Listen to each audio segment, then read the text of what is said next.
Hey guys, it's Flynn from CRICKS Mitsubishi. Today I'm going to show you through your car. Obviously if you have taken delivery or you haven't, this is the video for you. I just want to give you guys a quick walk around of the car just to give you guys some basic information, so if you do forget any of it on pickup day, at least you can go back, look over this and show you through. So come on through. What I've got for you guys is obviously the most important thing, keyless entry. So on these vehicles, currently the car's open, but to lock it, press it, mirrors fold in, and then you're all good to go. Obviously some models won't have this feature, so do obviously keep that in mind. But to unlock it, press that, and basically you're all ready to go. Around the vehicle, obviously you've got the tub in the back. If you do get the tonneau cover, you know, it's pretty straightforward. All you gotta do is unlatch it, do that the whole way around, and then simply just lock it in place and it's all back together. Around the back here, you do have your tow bar.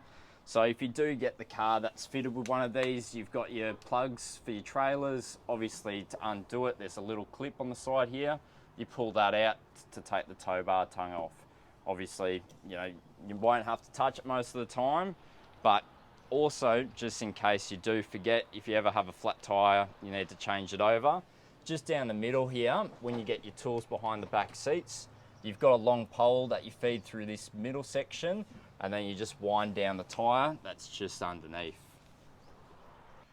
Awesome guys, so when you jump into your Triton for the first time, or obviously any time, to start her up, all that you need to do, foot on the brake and you've got your engine start stop button. Obviously that will vary between different models. You may have a key that you put into the side here, but also just to go through a couple of key features down the side here, you've got your traction control turn on and off, the lane departure warning on and off, and your forward collision warning on and off. So if you don't like those features being on, all you got to do is hold those buttons in, and then what it'll do is on the screen it will let you know that those have been deactivated.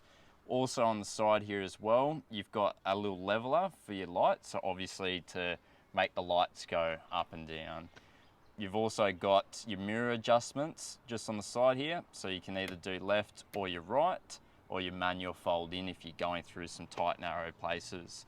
If you need to open up the fuel door, just down the side here you've got your little latch, and if you need to open up the hood, there's another little latch just down the side here.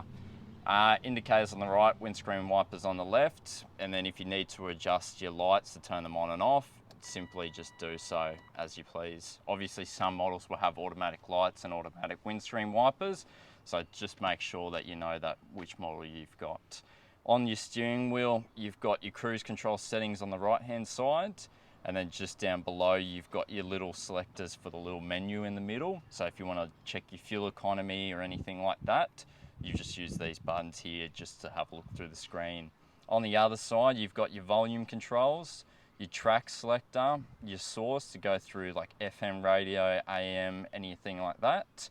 And then obviously on the GSR model and the GLS, you've got your 360 camera. You've also got your voice control, answer calls, decline calls, and then you've got your paddle shifters just behind. So obviously to go up a gear, just press the right. To go down a gear, just press the left. So in the middle here, what you've got, first of all, is the super selector. So you've got 2 high, 4 high lock, and 4 low lock. So on the fly, you can go between 2 high and 4 high, and 4 high lock, but obviously you have to come to a full stop to come into full low lock. You've also got downhill assist, so what it does is set a limiter for when you're going downhill, and then you've got an off-road mode that helps you with your traction control. You've got your 2 heated seats, if you've got heated seats, HDMI port, 2 USB ports, what you would use for your Apple CarPlay and Android Auto. You've got your blind spot detection, you've got your parking sensors, and your rear diff lock. Hazard lights are just in the middle, and then you've got your climate control and infotainment system. So if you do have the models that have the dual zone climate control, you'll see that says temp on both sides, so you can adjust it.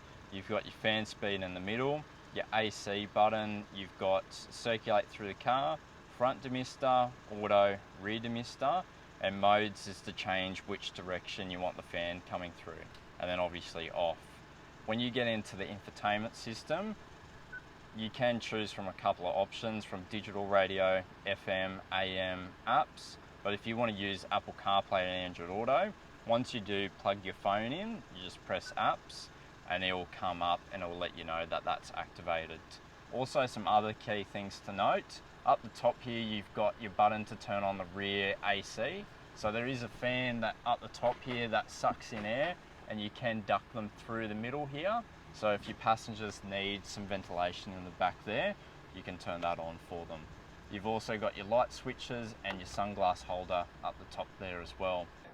Thanks guys for coming around, and hopefully I've shown you some key things about the car. Obviously, you can watch this video as many times as you want, but if you do forget anything, obviously ask your salesperson. He's the best person to talk to. Obviously, you've got the whole team to support you, but once again, congratulations on your new car and can't wait to see you in it.